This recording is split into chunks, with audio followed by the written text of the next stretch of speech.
141 media conference call. UFC 141 takes place Friday, December 30th from the MGM Grand Garden Arena in Las Vegas, Nevada. Don't forget, 10 p.m. Eastern, 7 p.m. Pacific for the pay-per-view times. And again, this show is on a Friday. We're going to get things kicked off right away. We have Brock Lesnar and Alistair Overeem on the call. Carla, if you wouldn't mind, let's fire this thing up for questions. Thank you, ladies and gentlemen. If you wish to ask a question, you may do so by pressing star 1 on your telephone keypad. Once again, that's star 1 to ask a question, and if you are on a speakerphone, please depress your mute function before pressing the corresponding digits. We'll pause for just a moment.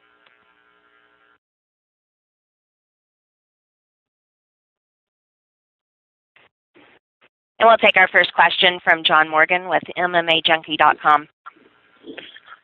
Thank you. If I can start with Alistair, please. Alistair, obviously it's been a tough week for you with your family and all the distractions. I'm just curious if you can kind of put into words what this past week has been like and dealing with all the situation that you had to. Well, the past week has been, somewhat hectic, although I could keep the focus on training. I did put the work in this week. I went up in Mount England to do the urine test. Yeah, other than that, I try to keep it as plain and simple as normal. It's 12 days up until the fight. So, basically training, relaxing. Of course, my mother's situation, other family, and this test, but that's already a week ago almost. Absolutely. And do you feel like it's affected your training routine? You said it's just a quick trip to England for the test and that sort of thing, but has it been a major concern for you in your preparation? No. Thing is, I started on time with my preparation. I already started in August. So I put the work in overall. My conditioning is there, my shape is there, my sharpness is there. I'm good to go. And lastly, I know the accusations and the rumors and the questions are not new to you, but how does it make you feel when people address those concerns with you? Do you feel they're being legitimate? They have a right to ask questions or not? Everybody has a right to ask whatever they want, and I have a right to respond or to ignore. Thing is, I'm very busy with my career. It's not only just training. It's a lot of other stuff come on top of it, which is assembling the team, PR, doing all these interviews. So I'm very occupied with that, and I simply don't have the time to get into all these allegations. Usually they're done over internet. People that I don't even know, I've never even met. If the thing is, if people would come up to me and they would start a discussion about it, fine, I'll explain my side of the story, and I'll deal with it. But usually it's over internet. There's all these comments, and I don't have time to get in all of that. Great, thank you, Alistair. And if I could follow up with Brock, please. Brock, I know you're not a big internet guy, but have you followed along with all this, and has it provided any distraction for you in your preparation? No. I mean, I've been dealing with the same accusations my whole life. I don't being part of the spotlight and being, I guess, with the internet and everything nowadays, and being social media and everybody knows everything. It's part of the lifestyle. It comes with the territory. So I've been used to it for many years now. So I haven't even followed much of what's going on with Alistair. So. Absolutely. And Brock, the last time we saw you come back from a long layoff, obviously you had some great jiu-jitsu skills in that Carwin fight. What's been the focus for you this time around during your time off, and do you think we can expect to see anything new from you in this fight? Well, I've had plenty of time to train, and being healthy and once again motivated to, I've been able to just work on a lot of different things, like this is a sport that you have to evolve in, and you have to get better if you're going to stay on top in this organization. For sure. And finally, Brock, that was a great fight for you, but you did struggle in the opening round of that fight. Do you think that was a result of timing issues from the layoff? We hear about cage rust and that sort of thing, and if so, how do you combat that this time around? Well, we put lots of hours in the octagon in training, so lots of sparring and lots of grappling and lots of jiu-jitsu sessions, and so I mean definitely it hasn't been lack of trying here. So I'm coming into this fight gonna do I'm excited for it, and I can't wait to get back in the octagon. Great, thank you both, gentlemen. And once again, that's *1 if you do have a question. And now we'll open the line up to Damon Martin with MMAWeekly.com. Yeah, first question is for Brock. You just kind of mentioned, you do stay off the internet, you don't get into those things. I mean, you talk about distractions. Does that help you, though, the fact that you don't pay attention to that stuff, that you're not really seeing on a daily basis what anybody's saying, really? Well, I mean, obviously it's kind of hard to get away, but I've pretty much centralized myself just to my family and on my ranch, and so I really don't know what's going on in the outside scheme of things. I'm focused on the fight and my family and the holidays and trying to live a somewhat normal life, other than being a UFC fighter. So, you've got to be able to manage everything and stay on top of what's most important, and that's the fight and my family and the holidays right now. And for you, obviously, you've had a very positive outlook, dealing with the illness and everything. But at the same time, the time off and coming back with this fight, do you feel like you need to make a certain statement in this fight to not only show that you're back, but to obviously, kind of send a message to Junior or whoever else in the heavyweight division that, Brock Lesnar is still, the baddest man on the planet, so to speak? Well, this is a dog-eat-dog division, and it's definitely getting more competitive. So I've got to be more competitive, but I'm going to go out and try to do my best, try to win this fight, and that's really all that I can try to control, But I mean, I can't. As far as statements, that's up to you guys. Whatever statement you want to make out of it. And a quick couple questions for Alistair. Alistair, beyond anything else you've been dealing with lately, you were training in the United States, working at Extreme Couture. Obviously, you had to go home when you found out that your mom was sick. I mean, how is your training going back there? I know you've switched teams, so I mean, how have you been able to train, or who have you been working with since returning home to Holland? Well, I don't really talk about my preparation, so I don't tell who I'm training with, who not. I was just with Aaron on the show. Some guy tweeted a picture on, so if you want an answer, I suggest you look on Twitter. So I can just say that I feel good mentally and physically. I'm strong, I'm heavy, I'm sharp. I'm sparring with wrestling guys, I'll give you that, and it's going well. We're working again.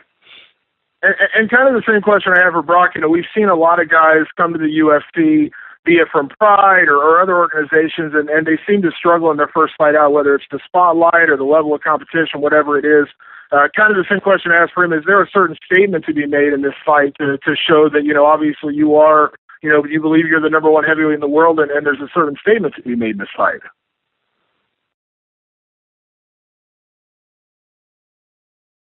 Damon, who was that question for? For Alistair. Oh, for me. Oh, sorry. Well, I've been fighting in the States before because I fought for Strikeforce, I believe, 4 or 5 times. So, yeah, and the pressure, I don't really see it as a pressure. Of course, UFC is 100 times bigger than Strikeforce. UFC is huge. There's a lot of media attention on it. But the thing is, the nice aspect about me is the bigger the fight is, the bigger the media attention, the more people come to watch, the better that I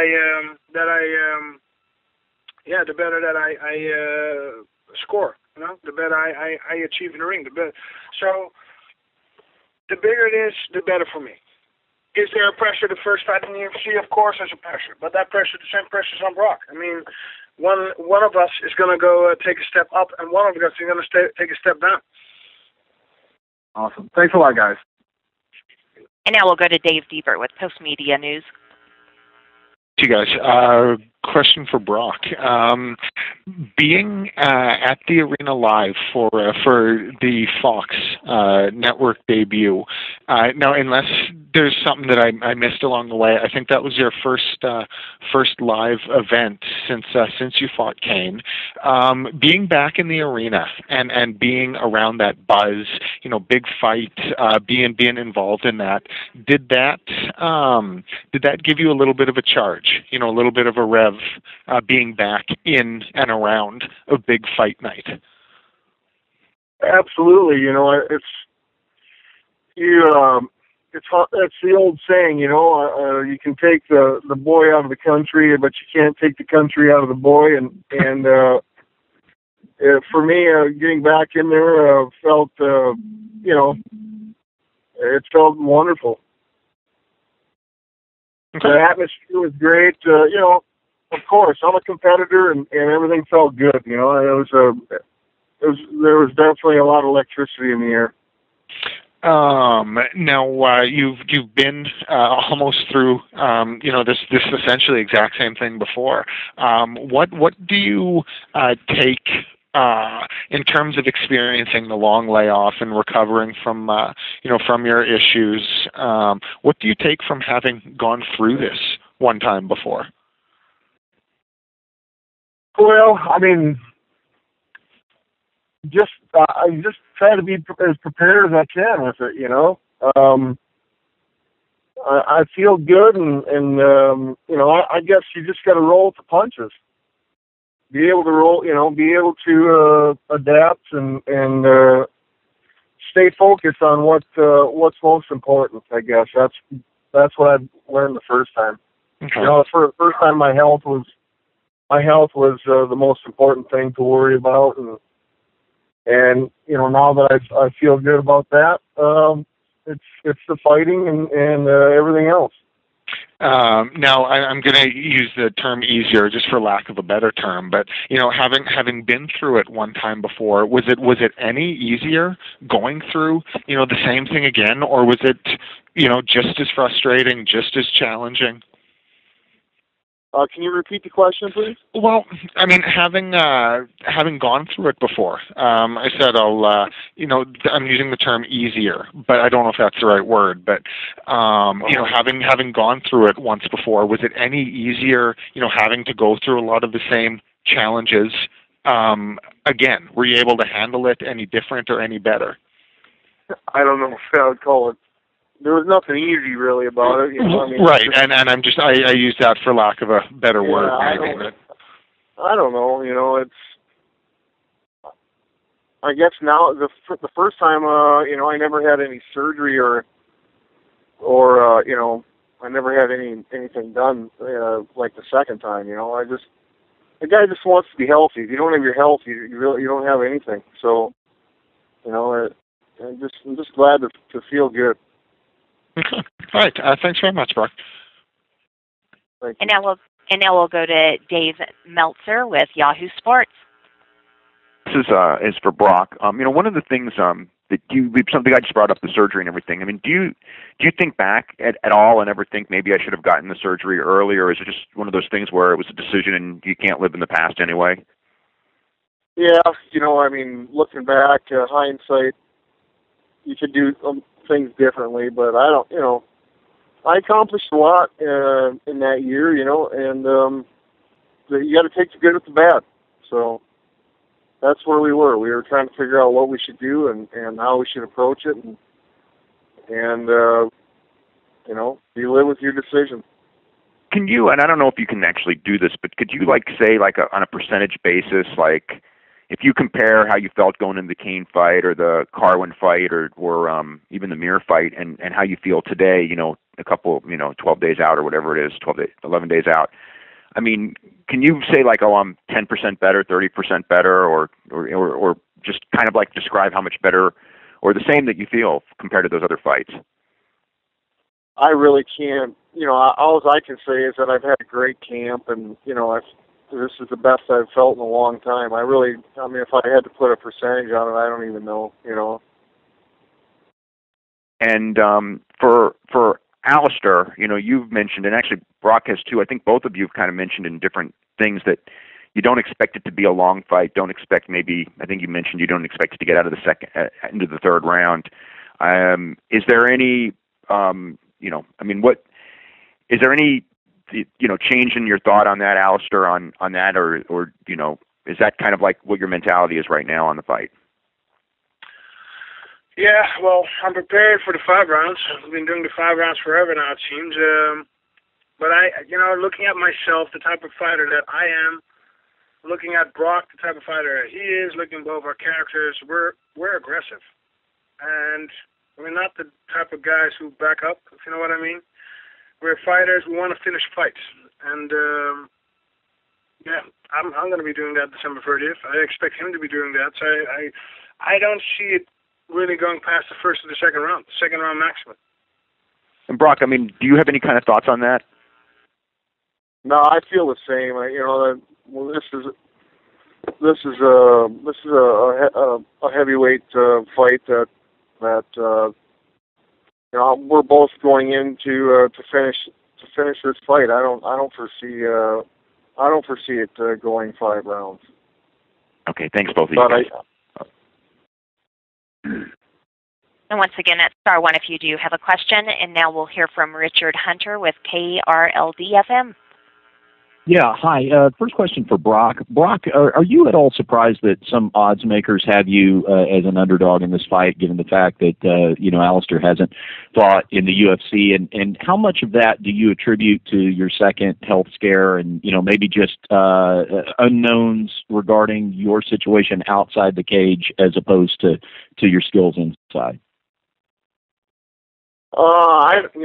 It really doesn't matter to me, underdog or top pick. I really don't. It doesn't matter to me. At the end of the day, somebody's going to enter on December 30th and win or lose, and that's the beauty of this sport. So both, my intentions are to win, and I'm sure that those are Alistair's.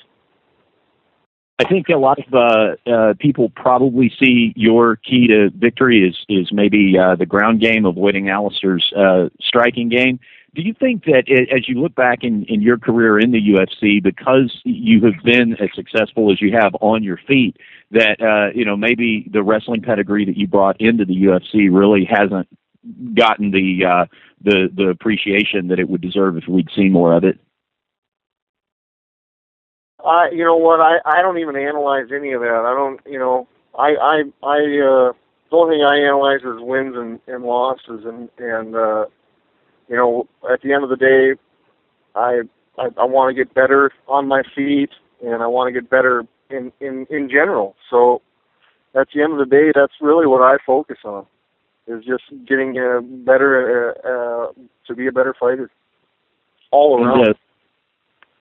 One question for Alistair. I know you don't like to give particulars about your training, but could you tell us a little bit about the logistics of unexpectedly moving the camp? Obviously, the unfortunate situation with your mom, and then the testing scenario. Is it not as difficult as it might seem to move back to Holland, given that that's your home, or did it cause a disruption having to pack everything up and arrange things over there maybe on short notice? It's always a little bit of a distraction, but I've been through a lot of my career. I have I think 65, 70 fights. So you learn how to deal with distractions, setbacks. I'm a 3-time champion, and I've been through a lot. So it's all about adaptation. I'm pretty good at that, I think. Okay, thanks, guys. And now we'll go to Darnell Mason with MMA Hawaii. Good morning, gentlemen. Thank you very much for taking the call. Yes, most of my fight questions have already been answered. But I just want to know, when will you gentlemen be arriving in Vegas, and what are your plans for the holidays? Thank you very much.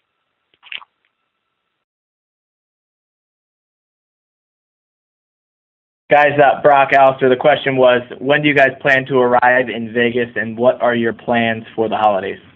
I'll go first. I'm going to be... plans for the holidays. Well, for now it's training. My mother has another test coming up this week. I'm going to celebrate Christmas here, and immediately after Christmas I'll be flying into Vegas.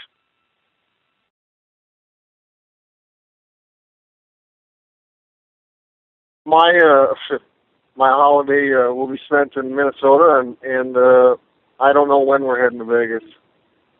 One day at a time here.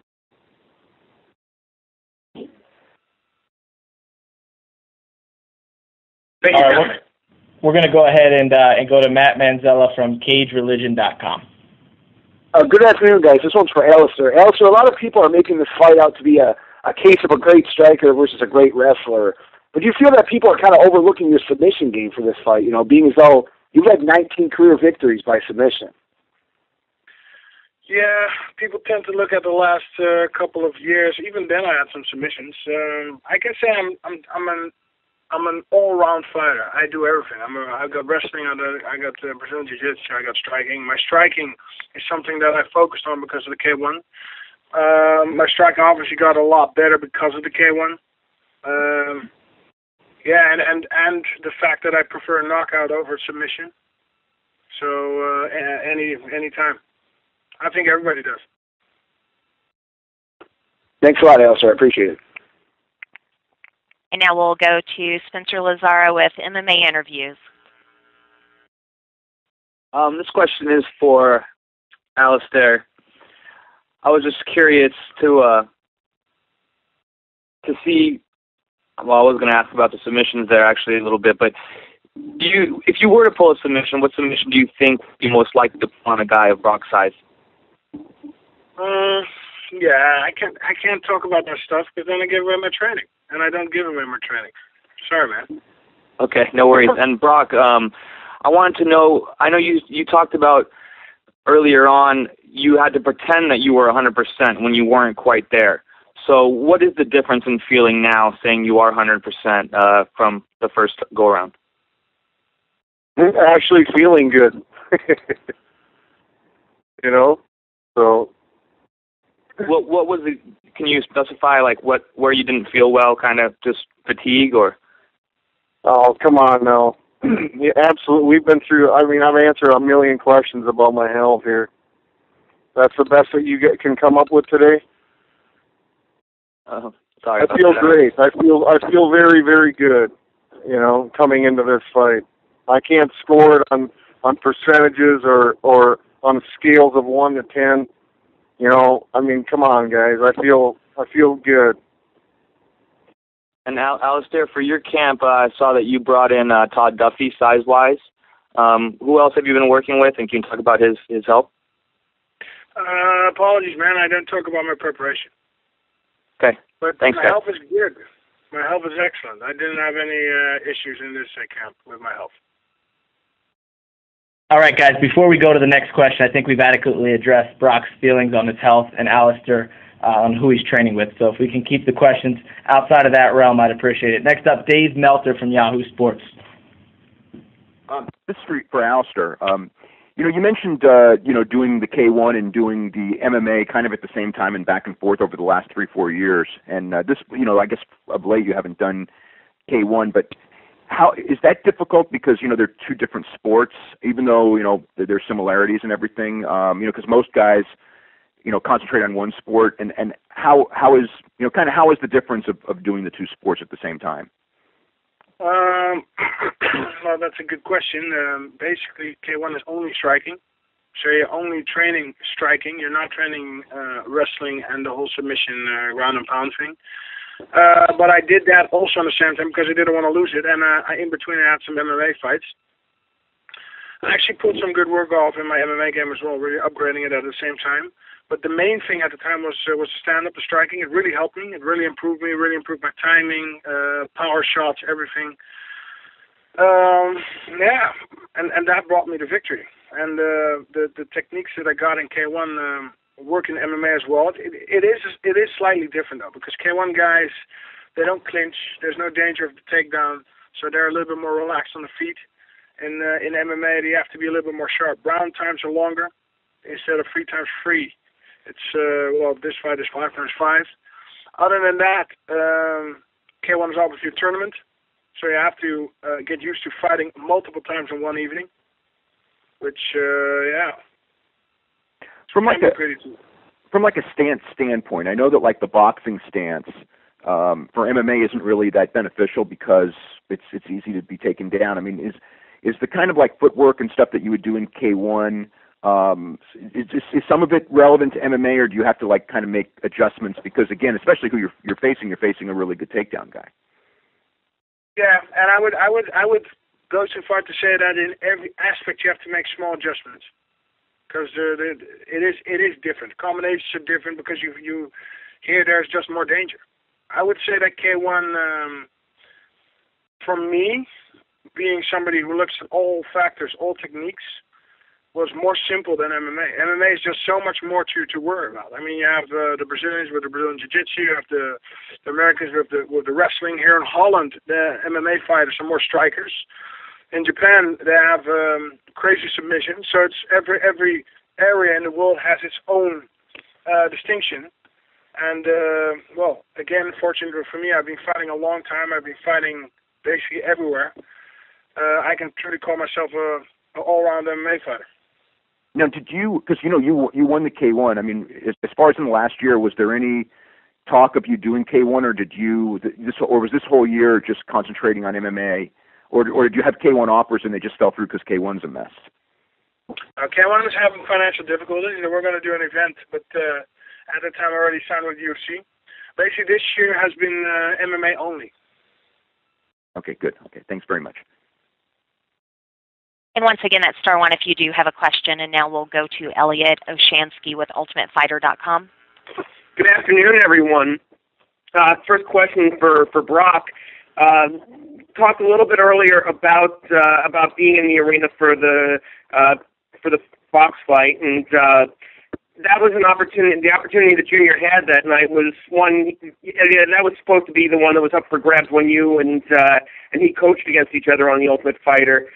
Obviously, your illness threw things off there. But was there ever a feeling watching that fight that night, because you were slated to fight Junior for that opportunity, that it should have? Did you ever feel like it should have been you when you were watching the fight? No, I can't say that. I mean, I can't say that I agree. No, I mean, under the circumstances, I didn't sit there and vision myself out there at all. I guess it was just, I had health issues, and I understood that. So I'm happy for Junior, and but I believe someday I'll get my chance at that opportunity. Mm-hmm. And the other thing I wanted to ask about is while you've been going through this, I know that your protege from the Ultimate Fighter, Tony Ferguson, has come out to Minnesota a couple of times to train for his fights. Does seeing someone take his first steps in the UFC like Tony's been doing, does it change your perspective at all on fighting and your career? Does seeing someone who's in an earlier stage do anything for your approach or perspective on fighting?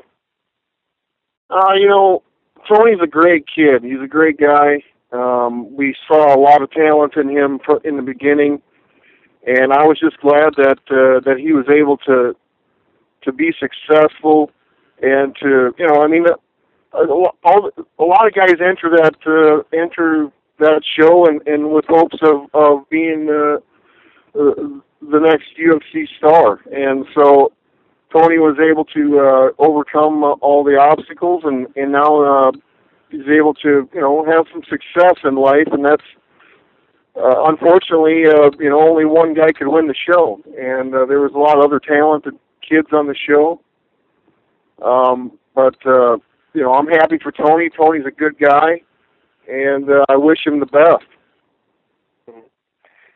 But in terms of watching him train, because I know he spent some of his time at Death Clutch, watching him take his first steps, does it do anything for how you look at fighting or anything like that?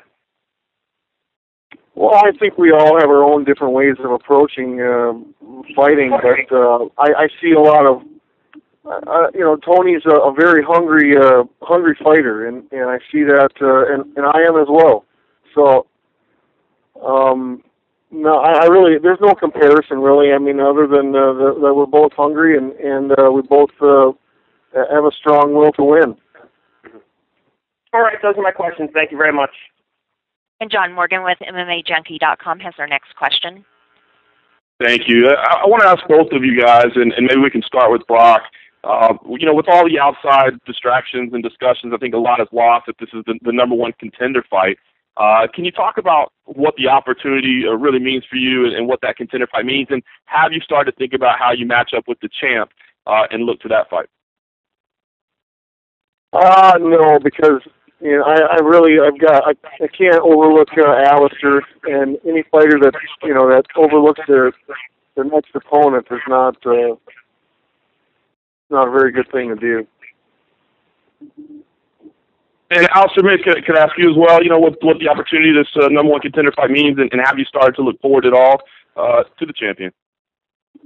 Well, I'm very happy with the opportunity that I got fighting Brock. I think it's a dream match for not only myself, but for the fans as well. It's a great opportunity to fight for the title after this, but like Brock says, you shouldn't overlook your opponent. If I do dwell on the prospect a little bit, I think style-wise, Dos Santos and me is going to be an excellent fight, striker versus striker. I think with my experience, I should have the upper hand. I have to say, he's very dangerous with his hands. He's got a knockout in both punches. He's clever. He's fast. I'm looking forward to fight him after Brock. And also, if I could follow up real quick, what was the opportunity to fight for the UFC title mean to you? I mean, obviously you fought around the world and had a number of belts and championships and titles in various sports. What would the UFC championship mean to you? Well, UFC is the biggest promotion out there today, and biggest by far. I mean, they have the best stacked heavyweight division. The UFC title is the thing that's missing out of my collection. Basically, I've cleaned up everything outside of the UFC.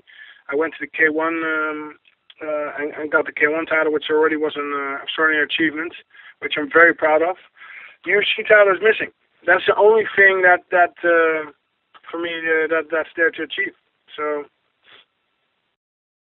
Absolutely. If I could follow up with Brock real quick as well. Brock, can you talk about what winning the belt would mean to you a second time around? Obviously, you've been in this position where you're on the cusp before, but is there any more drive or a different feel this time around as you're trying to get it back? Yeah, absolutely. Under all the circumstances I've gone through, this is an opportunity that not too many people get. So I'm excited about it. Absolutely. All right. Thank you both, gentlemen. And we have time for two more questions. We'll go now to Bill Torres with MMA Meltdown. Yeah, hello. This phone call is for Brock and Alistair Overeem. We'd like to find out, what music do you guys actually listen to when you work out? Can you maybe name a couple of songs, a couple of bands? Well, usually at our gym here, it usually is something house. The trend here in Holland is house music. It's actually becoming popular in the States, some areas of the States, New York, Miami, LA. I can tell you, there was a day that I could tell you the name of the DJs, but I'm so dedicated on training, I'm not going out. I've only been out twice in 2011, so I'm totally out of the DJ songs. I don't know. I have no idea what their name is. But it's house. Generally, it's house, trance, that sort of stuff. And now we'll go to Matthew Ryder with Bleacher Report. Hi, this is for Alistair. I'm just wondering if you might be able to, sort of speak to the way that this year has broken down for you. I mean, I've probably never seen an athlete go through so much when you factor in, the stuff with K1 last year, and then Dream, Strikeforce, being sold to Zuffa, and then right on up through until, the stuff with Golden Glory and your management, and, and agreeing to fight Brock. Your mom, everything. I mean, it's been an insane year. I'm just wondering if you could sort of speak to the up and down nature of that and sort of where your head was at when you were going through all that stuff. Yeah, it's been a roller coaster ride, and actually already started a year and a half ago after the Brett Rogers fight. Already the media attention was huge. K1 after that, I won the title. I stayed in Japan to do a lot of media appearances. It was crazy time. Every day television shows running from studio to studio. Then New Year's Eve I fought Todd Duffy for the Dream title. Well, after that, I had Verdum, with all the media attention the Strikers GP gave.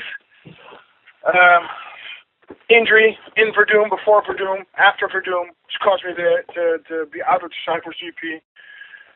Then back in the UFC, it indeed has been a roller coaster ride. How have I got through this period? I can only thank my team. My team has been like the rock. They've taken basically all my headache away from me, so that I could still focus on training and just the few lines that I had. And that's a team thing. All right, great, thanks.